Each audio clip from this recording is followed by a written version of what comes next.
रामदेव बाबा छाती ठोक ठोक के और आंखें बंद चालू कर करके बोल रहे थे।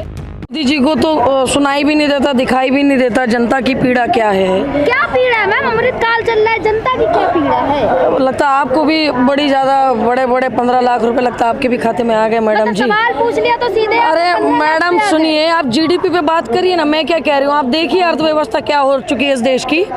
दूध पहले क्या लीटर आता था, सिलेंडर, अरे छोड़िए इसकी ऐसी की तैसी विश्व गुरु की, सिलेंडर का दाम क्या हो गया इस पे बात करिए आप जरा मुझसे।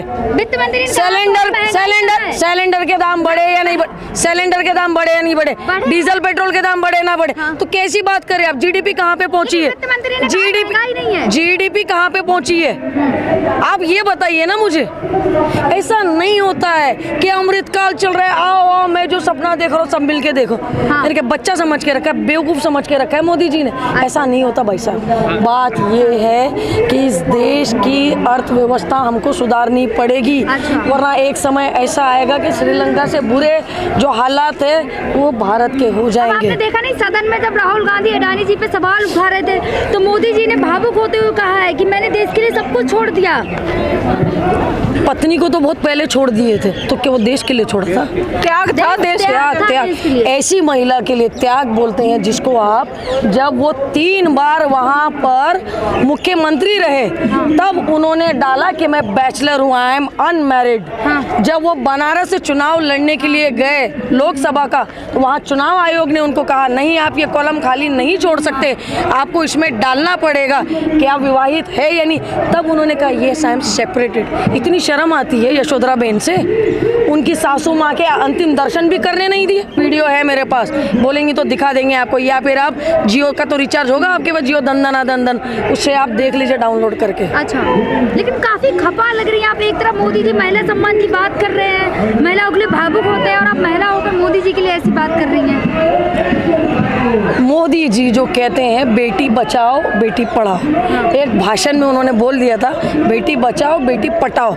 मतलब बेटी बचाना क्यों है, पटाने के लिए। जवान जो दिल और दिमाग में चलता है ना मोदी जी के, वही जबान पे आता है मैडम जी। दूसरे नेताओं के भी तो कितने बार फिसलते हैं। बिल्कुल फिसलते हैं, हम ये नहीं कह रहे हैं, लेकिन आप मुझे बताइए कितनी महिलाओं पर अटेम्प्ट ऑफ रेप हो रहा है, सेक्सुअल हैरासमेंट हो रहा है, काफ़ी जगह पे बीजेपी के मंत्री तक इन्वॉल्व है। किसान का आप देखिए, टेनी का क्या हुआ, उसके बेटे को सजा हुई नहीं हुई, उनके बेल हो चुकी है ना? बेल किस तरीके से हुई आपको भी पता है। एफआईआर होने के बाद भी वो बंदा घूम रहा था, जब लोग रोड पर उतर आए। ऐसा होता है क्या? कानून मतलब कानून गांधी है, प्रियंका गांधी है, तो राहुल गांधी की भी तो जुबान कई बार फिसली है ना, किलो को केजी बोल दिया, लीटर को केजी बोला था। सुनिए मेरी बात, केजी बोलने में और पटाओ बोलने में जमीन आसमान का फर्क है। आप खुद महिला होकर के अब महिला की पीड़ा नहीं समझ रही है, मतलब आपको इतना समझ नहीं आ रहा। मतलब आप भी क्यों कंगना रनावत वाली बन चुकी है? नहीं ना, सवाल नहीं, सवाल आप मोदी जी से, आप सवाल मोदी जी से क्यों नहीं पूछती मैडम? आप इतनी डंके की चोट पे बात कर रही है, मोदी जी से करिए ना जरा सवाल। मोदी जी आएंगे तो पूछेंगे ना। कब आएंगे, कब आएंगे, कब आएंगे? ऐसा नहीं होता मैडम। सवाल सत्ता से पूछा जाता है, सत्ता पे बैठे हुए लोगों से पूछा जाता है। आज जो मेरा सवाल है वो सत्ता पे बैठे हैं, इसलिए मैं उनसे सवाल पूछूंगी कि जो दूध के दाम थे वो अचानक से बढ़ गए। जीएसटी आपने खाने की चीज़ों पे लगा दिया जो देश में कभी नहीं हुआ।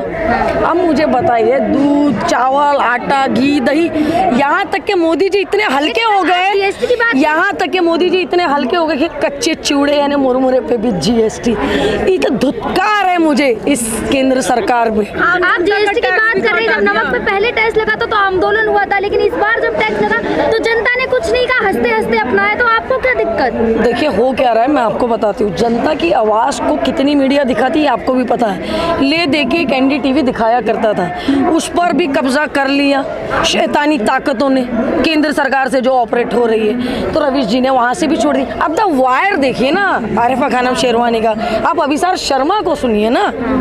अब ऐसा क्यों बोलते हैं? गोदी मीडिया, गोदी मीडिया सुनिए, पूरी तरीके से केंद्र सरकार की पैर की जूती बनी हुई है मीडिया। आप अभिसार शर्मा का नाम ले रही, उनके ऊपर आरोप लगता तो कि कांग्रेस के दल ने है। देखिए आरोप नहीं, अमित शाह पे आरोप नहीं लगा, तड़ी पार नहीं हुए वो। हाँ। तहलका कांड भूल गई आप। मैथिली जी तो याद होंगी ना आपको, जर्नलिज्म में है ना आप, तो जरा सा अपना अभ्यास और थोड़ा सा बढ़ाइए अपना नॉलेज और फिर हमसे बात कीजिए। अच्छा, टैक्स भी तो हटा दिया आम जनता का, मतलब मैडम मेरी बात सुनिए, इस देश में कितने लोग टैक्स पे करते हैं, पहले इस पर ध्यान दीजिए। टैक्सेशन में आपने जो फ्लक्चुएशंस की है उससे कुछ नहीं होगा। आपने जो सिलेंडर 2014 में 414 रुपए का हुआ करता था, आज वो 1200 तक हो गया है। आप इस बात को मानने करते हैं? पेट्रोल डीजल के दाम किस तरीके से बढ़ रहे हैं, डॉलर और मजबूत हुआ जा रहा है, रुपया इंटरनेशनल मार्केट में 20 पैसे पे आ गया। ये क्या हो रहा है? निर्मला सीतारमैयन मैडम, बाबा रामदेव तो बोल रहे पेट्रोल डीजल का महंगा हो रहा है, टैक्स से तो देश चलेगा ना। अच्छा, तो बाबा रामदेव को लाओ और मेरे से सामने बिठाओ, क्योंकि बाबा रामदेव ने ये कहा था रजत शर्मा के शो में, जो कि बीजेपी का दल्ला है, जो कि बीजेपी का क्या है, दल्ला है।